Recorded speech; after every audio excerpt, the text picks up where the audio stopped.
name's Terry Schilling. Like we said, I'm here in Chicago, Illinois, a conversion copywriter, copy coach. I really started as a wannabe sports journalist coming in from university, and then to a bartender, to working at an agency as a marketer and copywriter, and now starting my own copywriting business. So I have a lot of good experience, of fun experience working with clients like Airbnb, Brooks Brothers, 60 hotels, Hyatt hotels, and a handful of entrepreneurs and small businesses on, writing copy that engages people and converts. And so this is a really cool opportunity, and we're going to dive in and share some website copywriting tips and just copywriting tips in general that you can use in your marketing material. So of course you want to have a website that impresses and that is clear, but then we're also going to talk about things that you can use in advertising. So any, PPC ads or any post, on social media as well. But we're going to go through, how to achieve increased conversions, lower bounce rates, get higher engagement by building a clear web strategy and writing better copy. So we're going to go through, the 5 questions that every website should answer. We're going to go over some of my favorite copywriting power words. We're going to go through some real examples, some copywriting tips based on psychology, really just persuading the customer to take action. So I'll give you guys some examples and some brief case studies there. But I want to start with really that goes into my philosophy of copywriting. I think what you guys as small business owners, and what I see a lot happen is that we want to please the machines with SEO and with ranking, and we don't always think about pleasing, the human and persuading them, because we are selling to human beings as well. So we want to make sure that we appeal to their emotions at the end of the day. So I want to start with a story about a company called Ring. In 2013, Jamie Siminoff invented the smart home and home security company Ring. And now the idea for it came up because he has an annoying problem. Now, Jamie was this inventor, always tinkering with new ideas. And he was working on this thing called Snap Garden at the time, this really sustainable garden that he was building out in his backyard. But he was getting all these shipments to his house. And so he could never hear the doorbell ring. So he kept missing all these shipments and materials that he needed. So again, this was an annoying problem. He was working in his garage. So what he did then was invent a doorbell. When it rang, it had Wi-Fi, so he could connect to his phone. So whenever he was in his garage and he couldn't hear the doorbell, now he could, because he had Wi-Fi on his phone. So pretty smart idea, right? If we're away from the door, maybe if we're away from the house, we can see who's coming to our door, packages that delivered, right? But Ring sold to Amazon for $1 billion. Now, the big idea, though, that helped unlock this right message and how he started marketing it was he started at pre-selling. During pre-selling, he was asking customers why they bought it. And one woman said this: "My neighbor's house was robbed, and the robbers actually rang the doorbell. So if that ever happened to me, now I can answer it and act like I'm home." So this was another benefit, and a big benefit of Ring, that you could speak to it because it had a two-way speaker, and you could act like you're home, and you could see who's at your front door, right? So that's really what I'm getting at with this message, is selling this emotional benefit of the benefit. So it's not just saying, hey, we are a Wi-Fi video doorbell, right? The first of its kind. That's an easy thing to do. But now they explain their simple idea of how they improve their customers' lives. So what's in it for the reader is what we're thinking about here. So answer the door from anywhere. And then Ring is on a mission to make neighborhoods safer, starting at the front door. So again, he's listened to his customer. This is the emotional benefit of the benefit. So the benefit, I can answer my door from anywhere, but the emotional benefit is that I can feel safe. My home feels safe. My neighborhood feels safe. And again, they give a reason the customer should care about having a doorbell with the camera and microphone. So this is great website copy here. Again, it doesn't really say literally what the product is. It's not bragging about ourselves, we, in scenarios like that. So I always like sharing that story because I listened to this on a podcast called How I Built This, and you explain that part of the story. And I'm like, that's what most business owners neglect, listening to their customers and finding that emotional benefit of the benefit message. So again, it leads into my philosophy. So there I am right here, guys. Once again, in this beautiful lifestyle stock image photo right there. A great copy tells people how cool they can be, not how cool you are. That's my copywriting philosophy. So the best place to start is to understand who your customer is, what problem you solve, and how you can improve their lives. So once you do this, there's three things that you can do, how you can write copy. So again, it sells the emotional benefit of the benefit. It appeals to one's self-interest. And copywriting, ultimately, you want to influence a person to exchange his or her hard-earned money for your product or service. One big thing with the website, does your website copy pass the me test? I see this problem happen a lot. We naturally want to talk about ourselves for the thing that we created to help solve this big problem. So we are doing this. I can show you this. We achieve this, our solutions. We see the we, the I's, the R's. So an example, we are redefining task management. So it could be this task management software. But when you think and write like this, you're putting the customer's needs second. You're talking like you're cooler than them and you're selling to them right away. You're not telling them how you can help them. So one way to flip this of we are redefining task management, think about how it improves our customers' lives. Open one app to see your to-do list, not 5.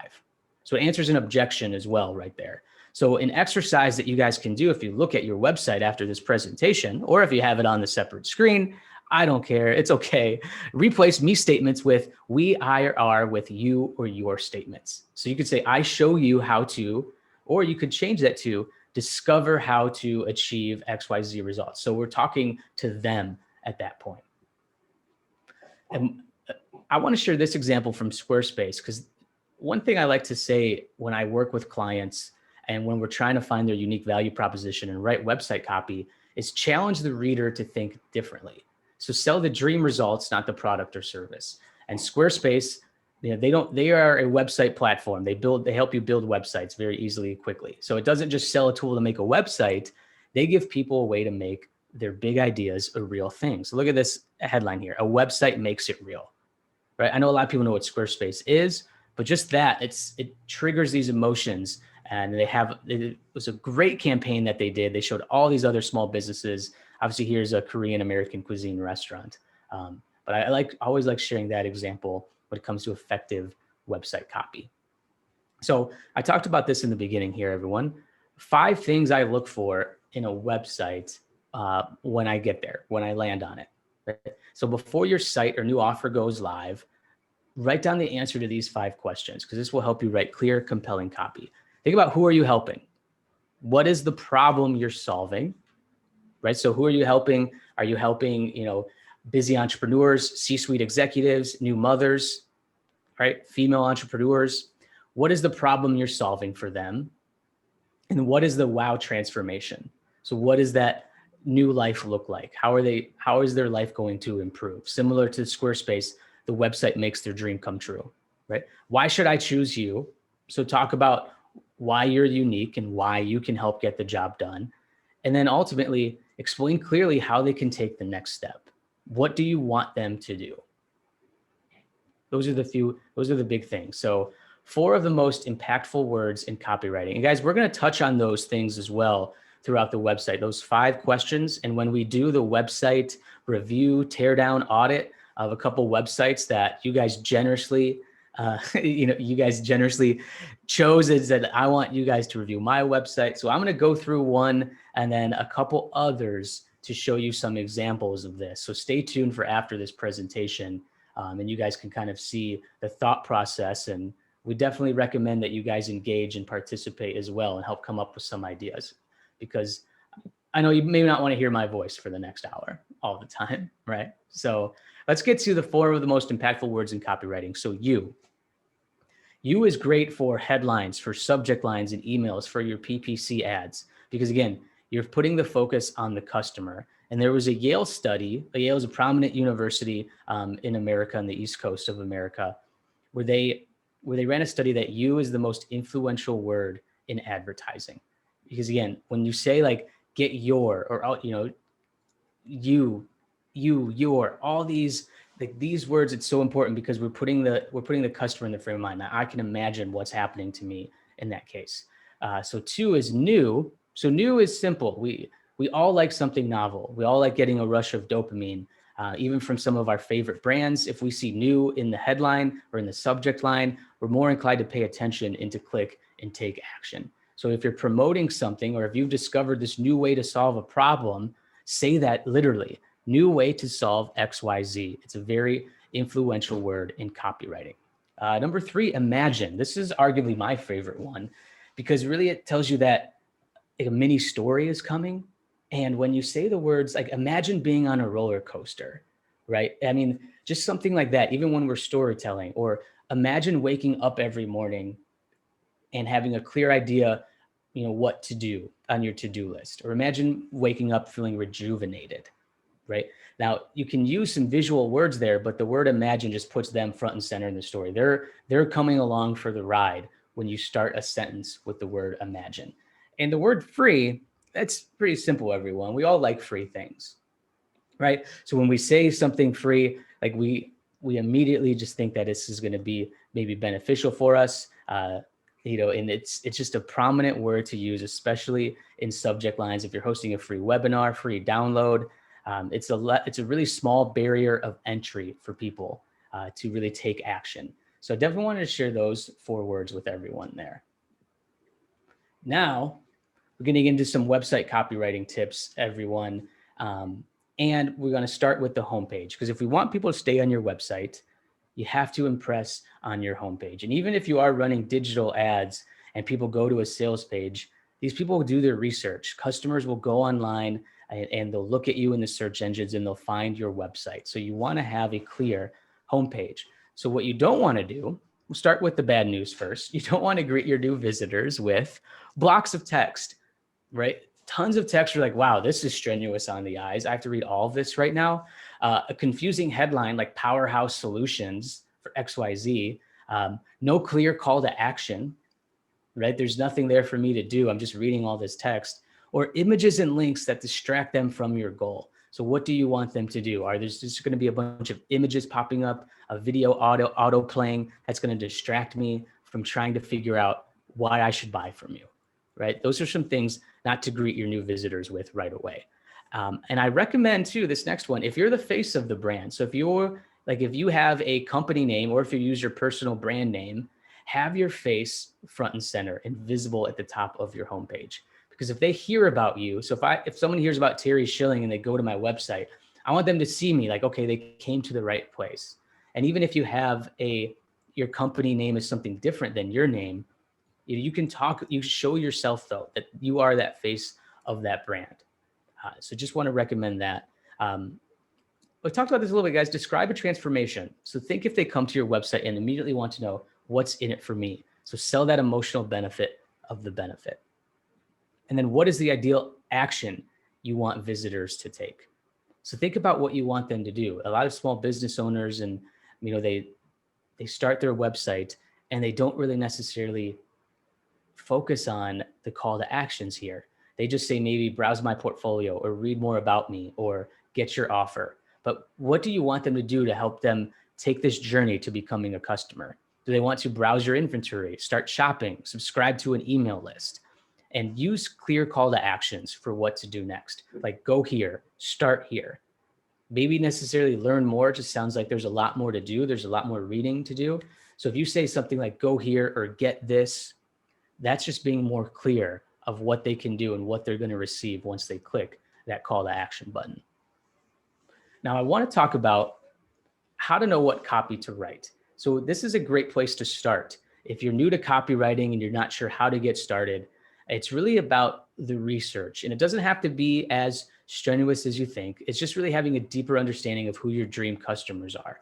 And there's some simple exercises that you can think of. And one is from the popular book, Breakthrough Advertising by Eugene Schwartz, where he breaks down a prospect's awareness levels in 5 stages. So I want to go through these 5 stages with you and give you an example of what you can do. So number 1 is when a customer is unaware. So they don't even realize he or she has a problem, which is a tougher sell.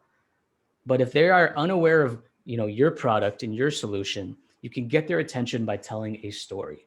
So tell a human story. Either tell your story of how you came up with it, talk to a story about a customer, and use some language that has visualization. And I'll get to some examples later or here shortly. But tell a story if you feel customers are completely unaware. And these questions I like to ask when I work with clients of where they feel their prospects are. So this is a very helpful exercise for anyone here. Next is problem aware.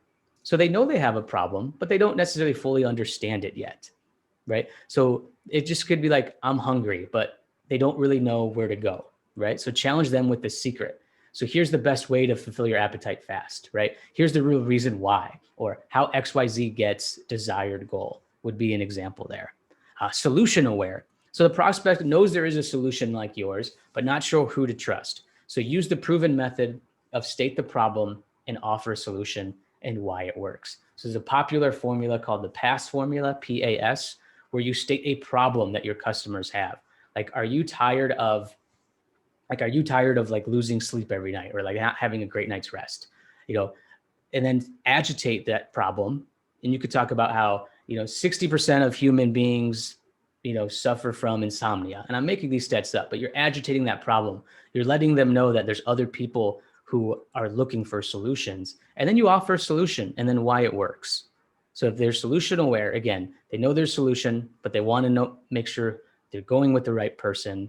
Problem, solution. Pretty simple formula, a copywriting formula there. So product aware. So if they've heard about you, potentially word of mouth, but they just haven't purchased yet. Maybe they looked on you on social media. They're doing their due diligence. They're still weighing their options and researching. Promise them something. Say why you're different. Build brand authority there. Use testimonials. Use stats of why you're the person that small businesses use to sell their brand online. Something like that. Build that brand authority when people are product aware. Now, most aware. So this product is already a customer, past or present. I like this brand a lot. I'm a Nike fan. I haven't bought something in a while. So then show them the deal. Show them that something new has come out. The new Jordans have come out. Make a direct offer to them. Get 25% off. Here's your coupon. We haven't seen you in a while. So if you have customers on your email list and you want them to buy again, because they are most aware, show them a deal. Create something new for them to pique their interest. So now we want to get to one of the most important parts of the website, attention-grabbing headlines, everyone. You got to get their attention. And so I have 3 ways that you can do this quickly. And I have some examples, as you can see to the right, and we'll go through them. So explain what you do as simply as you can. So look, I gave some examples here. So Anchor FM. Anchor FM is a website where you can easily create a podcast. And they could talk about all the technology and all the other features right away. But here's what I see when I first land on their website. Easiest way to create your podcast. Again, they use your. They're talking about me. They're speaking to me instead of at me, which is really great. So Who Gives a Crap is a toilet paper company, and they offer subscription. But theirs is 100% bamboo and recycled toilet paper. So it's different right there. I highly recommend you guys look up Who Gives a Crap. It's an Australian company and their copy is really funny. So if you have a more fun brand that it's just a really good lesson in natural tone of voice. Dugout Mugs is drink from a baseball bat. If you go on their site, dugoutmugs.com, it's literally what it says, drink from a baseball bat. You can pick your favorite American baseball team and you can chug from a baseball bat. It's a mug. So Fast is a company. 1 click, no passwords, the world's fastest checkout. So when I say explain what you do as simply as you can, and here's the example here to the right of what their homepage looks like, you don't want to confuse the reader. I think is if you confuse me, you lose me. So they could say something like, do you fast? And then there's multiple ways of using that verb fast. It could be fasting for food, and it's just confusing. So what does that mean? Instead, they go with something simple, 1 click, no passwords, the world's fastest checkout. So break down what you do as a company and then see how many words you can take out and just explain it as simple as you can. Another thing with a headline, start with the goal and answer the objection.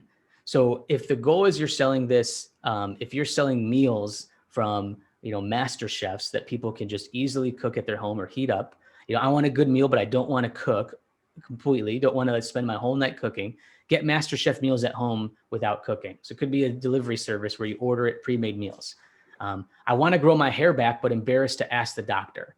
Hair growth supplements delivered to your door. So think about that. What's the goal, and answer that objection. And then show your brand authority. I was mentioning that in the last slide. So like the all-in-one platform for remote teams, or how small businesses manage expenses. So we're building that. This is how you do this. This is the all-one platform for remote teams. Hims, a men's wellness company, all things men's wellness, right? And they even talk about skip the trip to the doctor's office and connect with medical experts today, right? So they're making that answering objections. I don't want to go to the doctor's office. Well, you can skip that and you can talk to one today through Hims, through telehealth, and all things men's wellness. They're really building brand authority there. How to avoid lazy copywriting, which I see a lot. And maybe guys, even if you look at your websites, and I'm not saying that I did, and this is true, you can see this as well. Marketers sometimes like to use these buzzwords, and they're vague and they're overused. I'm sure Eliana, you can attest to this by seeing copy as well. You see a lot of solutions, you see a lot of best in class, you see a lot of revolutionary results. This is an example of lazy copywriting. We can be more visual. So I have some examples here if you look at this. So I have this guy, he's fallen asleep. Window cleaning solutions for your home. Window cleaning solutions for your home. I sound like every other company offering window cleaning services. Here, get spotless windows to see outside again. And you can visualize spotless windows and seeing outside. We're using a word like see, and we're using a word like get. You can't picture window cleaning solutions right away. So the takeaway, simple guys, visualization is effective. And I'll dive into this a little bit more here shortly. What to include at the top of the fold. And everyone, if you're asking questions, I will get to the Q&A towards the end of this. And please Terry, ask. do you want to just, what does top of the fold mean? Yeah, great question. So top of the fold is when you first land on a website. So like if you go and you scroll down, like that's like the bottom of the fold the more you scroll. So the top of the fold is everything you see until you scroll. If that is clear. It makes sense. Yes. Yeah. And so like this example, this screenshot here is the top of the fold when I land at getshift.com. If I scroll down, then I get away from the top of the fold, but this is everything I see right away. And so the headline needs to be the value that your customers get. So here, the workstation for productive people. So we're talking to somebody. We're talking to people who feel productive, and this is the workstation for that. The subtitle is how you deliver that value with your product. So how do we make this the workstation for productive people? So Shift is the desktop app for streamlining your accounts, apps, and workflows. And they even have a clear call to action, download now. And then the visual. You guys want to have a good visual. So show imagery of how your product works or the actual product. So this Shift is if you took all your Gmail accounts and your Slack, your Instagram, your social media, you can put it all in one desktop app and you can see it all and go back and forth. And if you go to their website, it's like a GIF playing and they go to different screens. But this is ideal for combining good imagery with effective copy. You have that value, you show that you're the desktop app streamlining your accounts, and they show a clear example of that. So those are 3 things to look out for, like immediately when someone lands on your webpage, if that helps you with writing your headline in the subtitle. And we'll use this examples when we go through some of the websites here in a little bit. I want to show an example too, just based on that, everyone, of one of my clients in Dallas, Texas. She had a photo booth business. So when I first met her and we're talking about her, she had these keywords. She was looking to go with I want to say modern photo booth in Dallas, Texas, because I want to like rank high on the pages. I'm like, I understand. It's like, well, we can do this in other ways. We don't want to sound like everyone else. And again, just clearly say like we're talking to a machine. So I decided, I was like, let's go with an emotional copy aspect. We want to match the visuals with your website as well. So capture the moments that matter. Make your next event unforgettable with CaptureCo Photo Booth. And here, like this is a video playing in the background that you can't see, but this is one of the images that will pop up.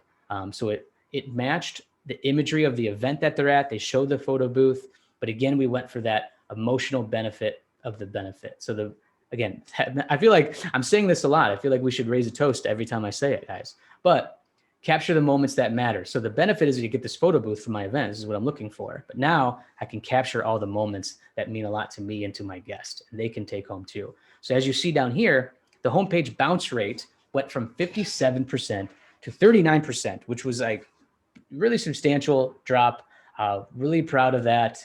And bounce rate for everyone who's curious is if I land on a website, let's say I go to Capture Co, that's recording one session. So before I go to a next page, it's just me looking at the homepage. And then if I leave that website entirely, that's the bounce rate. So how many people will go on there and not continue and look at another website or click a call to action button? So if like 60% of people land on your site and go somewhere else right away, that's like a bounce rate of 60%. So we want to lower that. And copywriting is a big element of doing that, because you can capture their attention with the headline and lead them to your desired action. We're going to go through a handful of copywriting tips before we dive into the website teardown here, everyone. But just quick copy tips to know and use. So write like your audience talks. So if your customers use a little bit of language slang, you can use that too.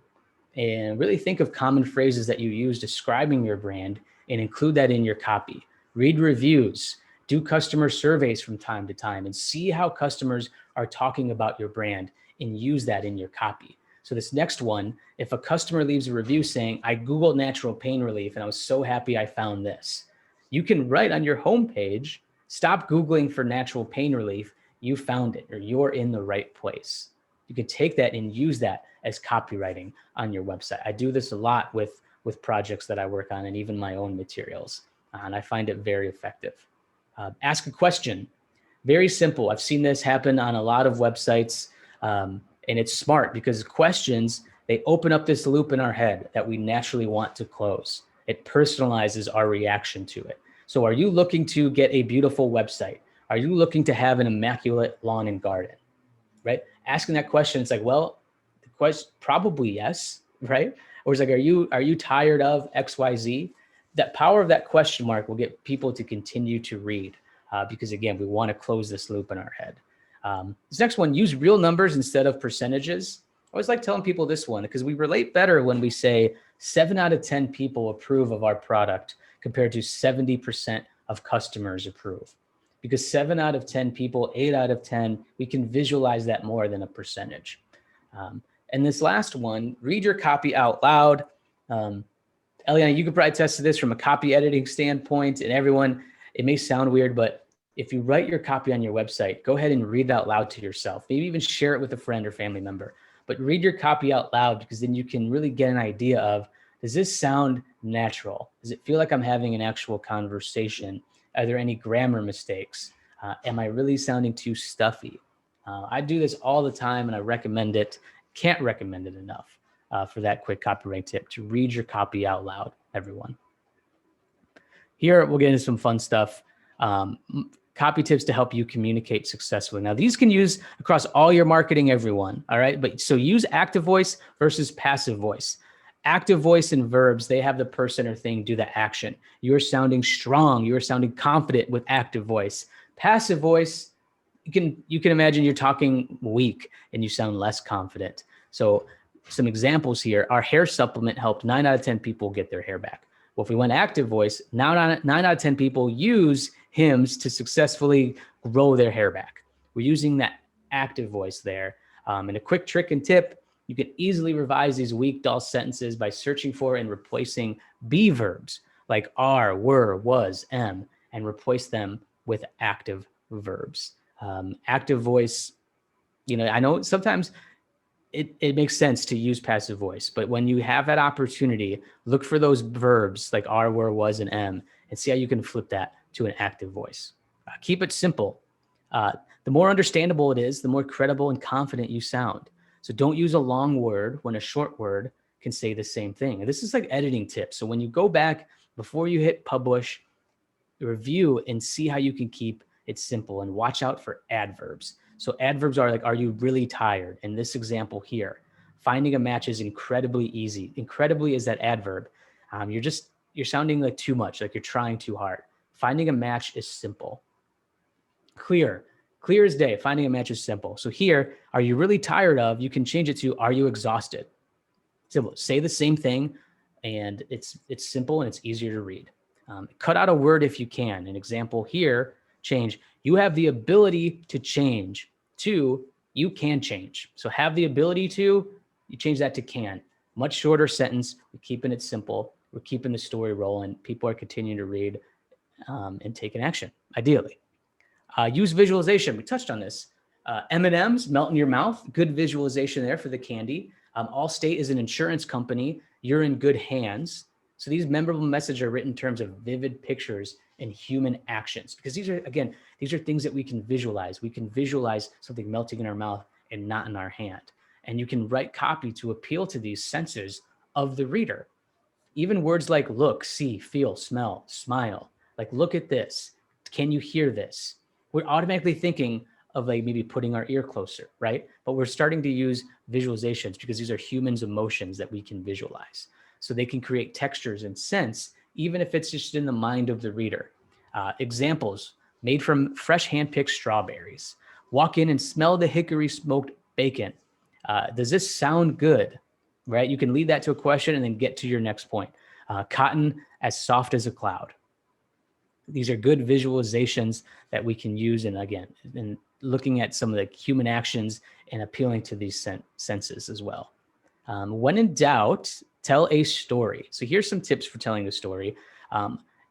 First, it activates this part in our brain when we hear a story, that we can turn the story into our own experience. Like if I started talking about how like my first job after university was working at a bar, working retail. Now, some of you can, you're immediately taking it to your own experience of that time as well while you're listening. And this is called neurocoupling. So this is stories that can trigger these positive emotions. It releases dopamine in the brain. It makes the story easier to remember with greater accuracy. And some ways that you can, appeal to this with your reader is you can start with the word imagine. There's that word again, one of my favorites. Remember when, or picture this. This helps the reader sell to themselves. Like I said, they're playing along here. They know a story is coming. They're more inclined to read the next line. They're making that better human connection with you as well. And you're just relating to them. If you're like saying that I can understand your problems, here's what I went through, right? Then they're more likely to understand that like, all right, this person can help me because they've gone through the same things. I can relate to them. So a few things for your website, your call to action button. So we showed that example before where it said download now. And some guys you might have like get in touch or view my portfolio. So right away, you may think having your big CTA button front and center is the best approach. Like if you want to say buy now, but the studies do show that more people click on buttons when it's further down on the page. So why is this? So because you need to persuade the reader that you can help them before you ask them to buy. So if you're doing a sales page, or if you have this more complex product, you don't want to say necessarily buy now. You want to give them enough information to really make sure that they can reach out to you to start shopping, to become a paying customer for you. Don't neglect your website footer, everyone. It's important to have your big tabs there at the bottom, like about page, home page. Don't use image sliders or galleries on your homepage. A lot of them don't get watched. It really distracts people. Autoplay audio or video, you don't want to have those as well. Every page should have one clear call to action for the reader. And then on your navigation bar, about, services, demo, the important pages you want on your navigation bar.